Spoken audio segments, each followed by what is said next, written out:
Well, hello.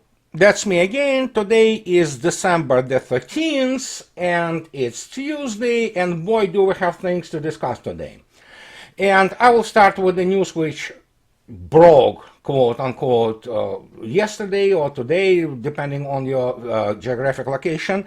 That CNN reported it, Reuters, and everybody immediately started to scream about it, that the United States is supposedly will send the Patriot air defense complexes to Ukraine. The question is like, so what? I mean, and again, this is all designed for and again, make no mistake, I say this not with the condescension, but yeah, for the primarily housewives and house husbands, in that respect, people who have no idea what they reading about, and the point is, yeah, sure, and if you watch my previous videos, I already stated many times, in fact, I again write books on that issue, that it would make no difference because you cannot recreate now the integrated air defense system in Ukraine, and it will make no difference except for the yet another addition, so to speak, to the tremendous reputational losses and embarrassment of the American weapon systems. So let's be done with this, but let's talk about something which is a milestone. And again, as I already stated many times, don't take it as, verbatim, so to speak, because number of the American media just went, into this pathos-ridden, rage, so to speak, and basically very inspiring about that. Finally, the weapon is here. It's not, but here it is. It's important, make no mistake. I by no means try to diminish it, and here it is. And look attentively actually at the headline, which of course is completely misleading, but here it is. Air Force conducts first launch of operational RRW hypersonic missile, which is air launch rapid response weapon.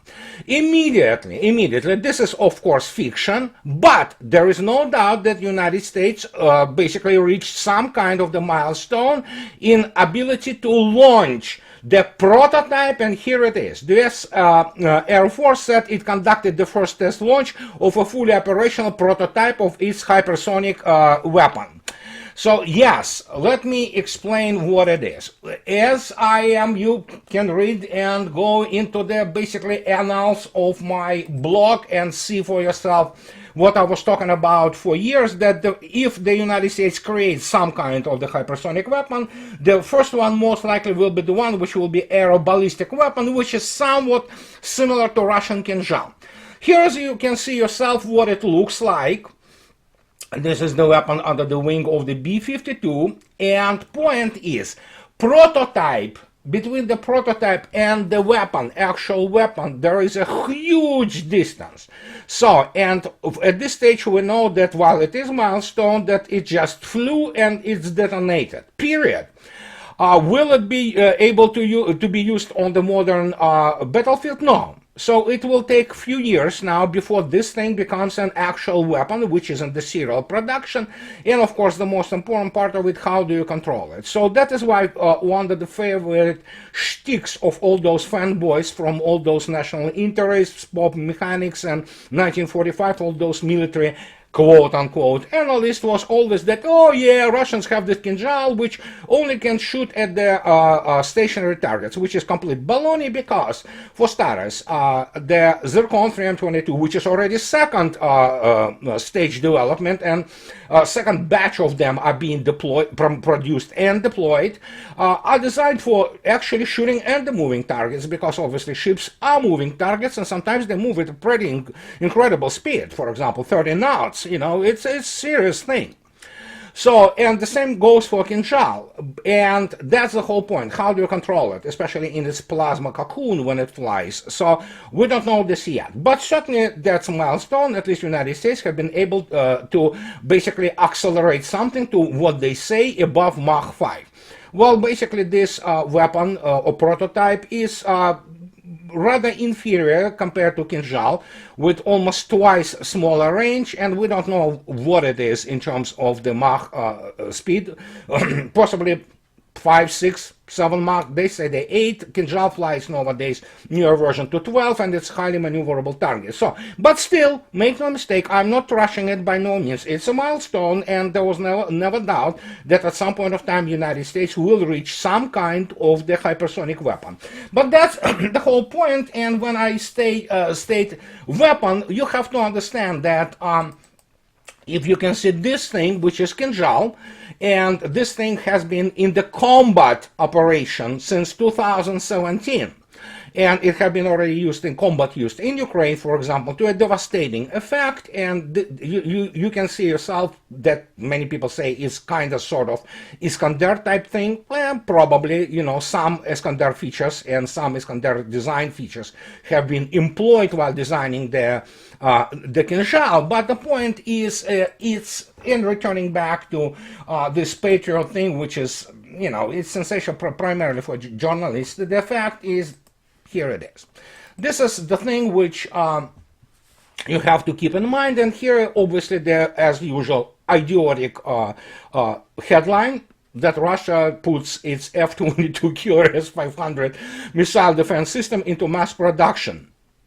Well, S-500 together with the S-400 together with S-300 V4 have been in serial production for a while now, and they are all designed for fighting hypersonic maneuverable targets. So in this particular case, we can see that by the time the United States will have something operational in terms of hypersonic weapon, Russia will have actually updated its air defense system to such a degree that it's basically will be able to handle hypersonic weapons, which is this is kind of the second part of the two-part issue of the hypersonic weapons. You need to be able to attack, and you will need to be able to defend against them. Russia has this, United States doesn't.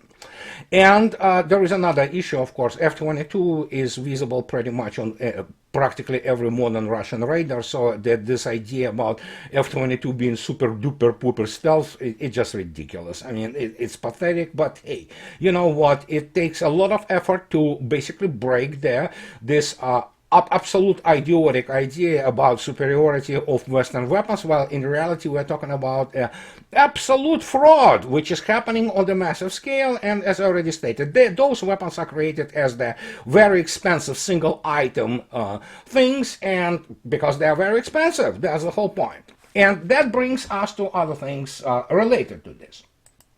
And make no mistake, I am on record for so many years that I have no problem and quarrel with German people in general. And again, I had the German friends, people, officers from German Democratic Republic, from Volksmarine. They studied in our Naval Academy, and so they were wonderful people. And but we have to understand that basically Germany, and people say that, oh yeah, it's kind of like, you know, a big player in the international arena. I've been on the record for many years.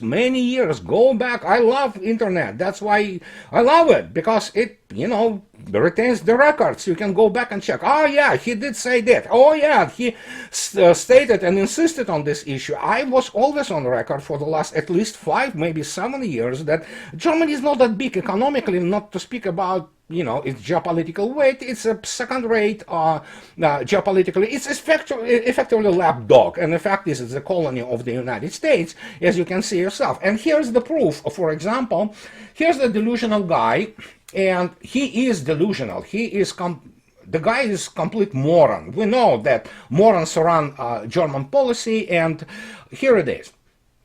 Germany should do business with Russia again, Scholz stated. After Moscow loses in Ukraine, the German chancellor explained.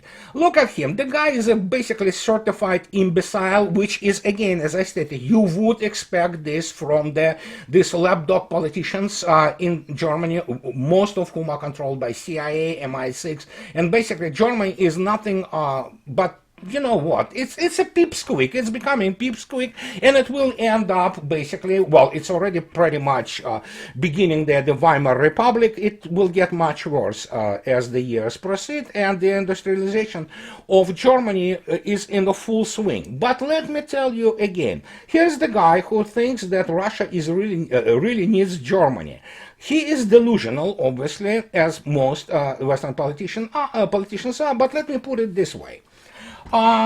I compiled a little bit of data from 2000 and 2021 for Germany and Russia, and to understand that Russia doesn't need Germany at all. Fact is, yeah, Germany could be viewed merely as the market for some Russian, basically, exports, whatever they might be, from the carbohydrate or hydrocarbons to what have you, and you could be very surprised to know that Russia was actually providing Germany with such things you will never heard about, because Wall Street Journal will not report on them. For example, Russia provided their full spectrum, actually, airport operation electronics to Germany, especially provincial and the small cities airports. You would know probably that the top-notch German Project 212 or Class 212 submarine, which everybody was talking about the state of the art. It's not, but it's a good sub, with the attempt to create the anaerobic power and propulsion. Russia was providing the navigational and tactical contour, basically electronics. So people don't know this, but yeah, they think, oh yeah, Germany, they produce this Mercedes or BMW, which are absolutely overpriced, over-engineered junk, pardon me, were hugely overpriced. But hey, here it is. Of course, Germany has Siemens, but we'll talk about this a little bit in a short time. But here it is. As you can see yourself, even this basically table from 2020 to 2021 shows you basically that, yeah, the only thing, I made a mistake here though, but because if you look at the motor vehicles, I accidentally misplaced it. It actually has to be other way around, because Germany is producing, at that time produced 3.74 million and Russia 1.44. So keep this mistake in in mind, because it's just mistake. But other than that, look at this. So if you compare the data on the real economy and what Russia does and what Russia produces, I mean, sure, the biggest player on Russian market actually was always not what you think, not necessarily German automobiles, which again, overpriced, and they're not that good. It's not Mercedes-Benz of 1978 or 1982 when they were really great cars, however, still expensive. No, but the main point is it was the Siemens. And Siemens got its butt kicked actually by Russians when it refused, under the obviously auspices of all those sanctions, to sell to Russia high power turbines, which were about 200 megawatts. Well, guess what? Russians started creating and building their own ones, to start with. And Siemens was essentially asked to kind of leave it for now, especially in this segment. And now when you look at this, you understand, like, oh my gosh, Germany wasn't that important. And just to demonstrate to you how delirious and how basically propaganda all this modern Western economic statistic is, I'll give you just one example. And when you go through the Western sources, you constantly know that, oh my God, this is wrong. Oh gosh, this is absolutely bullshit. Then they present the statistics. And here it is. This is from 2021. And if you look at, for example, this trading economics data, which is 2022, it gives you, for example, Russia imports from Germany. For starters, obviously Russian imports from Germany in 2021, they still were less than 2017, and they will be declining even more 2022 and so on. But look what they say.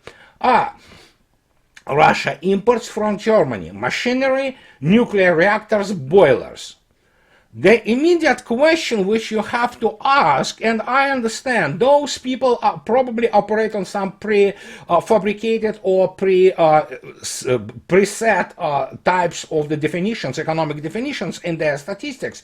But don't you find it's really funny that nuclear reactors, Russia didn't buy any nuclear reactors from Germany because Germany doesn't produce them. And if you look attentively at the history of the issue, you will recognize that there are basically major manufacturer and of the nuclear reactors, of course, was Siemens. And already in 2011, this guy stated, look at this, Siemens to quit nuclear industry. He told Spiegel magazine, the CEO, that it was the firm answer to the clear positioning of German society and politics for a pull-out from nuclear energy. And it was in 2011. Obviously, those news have been reprinted and sometimes even as the news from 2018 or 2020. But it makes no difference because at this stage, Germany retained only 3 operating nuclear reactors. It doesn't produce them in the last 10 years. And so when you look at this and say, how is Germany selling nuclear reactors to Russia, which does produce state-of-the-art nuclear reactors and builds from anything from nuclear power stations, including across the board internationally, to state-of-the-art nuclear power submarines and nuclear icebreakers? No, of course not. Germany doesn't produce anything for that matter. And when you look at this and says, yeah, well, evidently this is a lie. This is absolutely misinformation. But hey, here it is. It's there that Germany, which is not producing those things, allegedly sends something to Russia. Certainly Siemens still sends some kind of cells, some kind of the electric motors and things of this nature. They probably sell still some kind of the machinery for like MRI, medical equipment, which Russia, by the way, started to produce a few years ago. And when you look at this, it's like, yeah, people just, get a grip, for crying out loud. You are comparing basically one of the major economic powers, obviously not as huge as China, but when we speak about the size and complexity of Russian economy, please don't, the fact that Germany still produces those autos, it means absolutely nothing. I mean, look at China. China produces something like 10 times larger number of autos, and some of them pretty good. You have to admit, the Chinese advanced and improved rather dramatically in the last 10 years. So that's about it. And of course, when you look at the issue of for example, Siemens, and Siemens says, and they represent Siemens, which it is actually the largest European company, which employs around 300,000 people. One has to ask the question when we speak about, for example, this particular instance, nuclear reactors and nuclear technologies and everything which is connected, and Russians would look at this and say, oh yeah, impress me. You know why? Because when you look at Rosatom, for example, and this is the corporation which is the largest nuclear power corporation in the world. Rosatom package of foreign orders alone exceeds at this stage $100 billion for international orders, and Rosatom is the leading corporation in the world which produces not just nuclear reactors. Rosatom produces a bunch of other things, including from composite materials to electronics to what have you. And guess what? It basically employs 275,000 people. There you go. So this is immediately kind of have to put you into the correct direction when we're comparing Russian industry and giant comparable to Siemens size, but in the industrial field, which Germany doesn't have. And that's what many people do not understand. Germany is not that big of a player anymore, and it will diminish as the player, so to speak, economic, even more. But then again, when your whole economic and military analysis is built around inflated price and capitalization numbers, what do you expect? What do you expect? You live in the alternative universe. You don't even understand that, for example, as I already stated, Russian economy dwarfs that of Germany, not to mention the fact that Russian population is significantly larger. And we can go further and look at, again, that thing, for example, and they This is, as you can see yourself, was published on the September 12th, and it explains also the situation with Russian-Germany trade before the oil price cap, that the value of German imports from Russia rose by 10.2% compared to July 2021, the Federal Statistical Office says.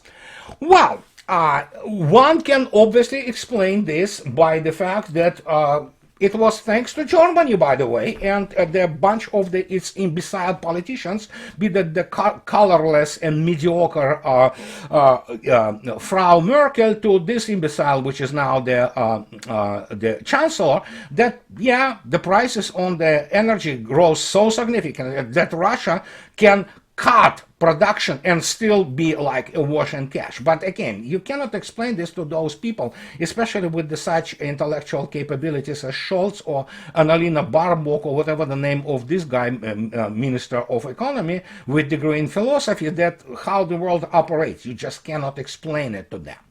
And so there we go, and you begin to compare those things, and you look at this and says, good God, that is why you cannot talk to those people. They really, everything they do, everything. And that actually also applies completely to American policies. Everything they do is a PR, and for PR purpose only. And not to speak of Germany, which United States will tell them to jump, and they will ask how high.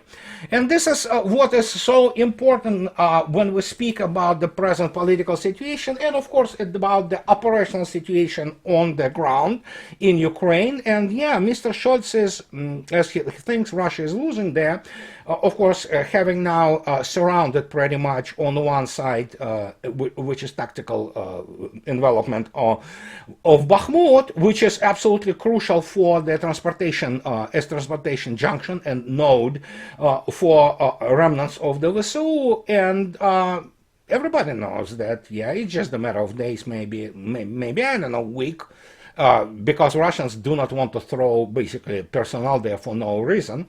And they're gonna basically capture Bakhmut. Then they already cut out a number of the important transport arteries which were supplying whatever is left there in Bakhmut. We don't know. We know the armed forces of Ukraine losses there are catastrophic. They are absolutely mind-boggling, and hence the preparation of all kinds of the PR movements like this. Oh yeah, we may say send Patriot. Well, yeah, send it, basically, if you don't value lives of your personnel, because Ukrainians are not going to operate that. That would be basically American personnel operating it, but sure, so, makes no difference. It's not going to intercept any kind of the serious incoming missiles, and what can I say? So, but it is what it is at this stage, and we already know that Mr. Zelensky, which is basically primarily London and Washington, told him to, hold on to Bakhmut, whatever it takes, because they understand everything is PR. Although when Russians will capture Bakhmut, yeah, sure, it's going to be about that thing as with Mariupol, and it's going to be turned again into some kind of the basically victory, which is, of course, yeah, that's the only country in the world, Ukraine. Well, actually, no. United States is also in this category, which turns the losses and catastrophic losses into victories. Again, I'm not joking. There is some school of thought out there which thinks that Vietnam was American victory. So it's no surprise that there are many people who think that Afghanistan wasn't bad for the United States. But what can I say? I mean, you cannot communicate, you cannot reason, you cannot rationally discuss with those people, because they live everything they do is in PR. They begin to believe in their own bullshit, and that is why we have what we have right now. But it was just a very small excursus, so to speak, in comparing Russian and German economy, and why Russia and breaking up, well, actually, she broke up pretty much already with especially Europe. So, I mean, yeah, Russia doesn't need it. So, if need be, as already stated, Mr. Novak and Mr. Putin stated, they imposed their oil price cap. Bye-bye. You're not going to get this oil. You're going to get this oil resold to you with huge price, value added, so to speak, by other people like from India and China. And obviously, Minister of the Foreign Affairs of Hungary today spoke to Mr. Novak, and they spoke in Moscow about it, and Russia will accommodate Hungary in terms of the contracts. That's the only normal country, evidently, which is left in Europe. Other than that, they can go and basically screw themselves. So, and yeah, that is one of the major drivers behind the increasing hatred when they towards Russia and the Russians, when they recognize that they are not that needed actually to Russia. Yeah, Russia can live without them. Fact is, I am on record for many years considering what is happening culture-wise in all this LGBTQ, PR, whatever agenda and the insanity, woke insanity which is happening. Yeah, Russia is well advised to erect a real Iron Curtain, and I hope, well, that is happening in a sense, and this is a very good move on Russian part. So, and this is what I wanted to tell you today. Of course, I cannot go, well, I can go for another like 25 or 40 minutes, but it's, I decided not to, bother you too much with my talking. And as always, I want to express my profound gratitude to my patrons, and please, those people who can afford, support me on Patreon or buy me coffee, and those who like what I do, subscribe to my channel. And I'll be talking to you later, guys. Have a nice day. Bye bye.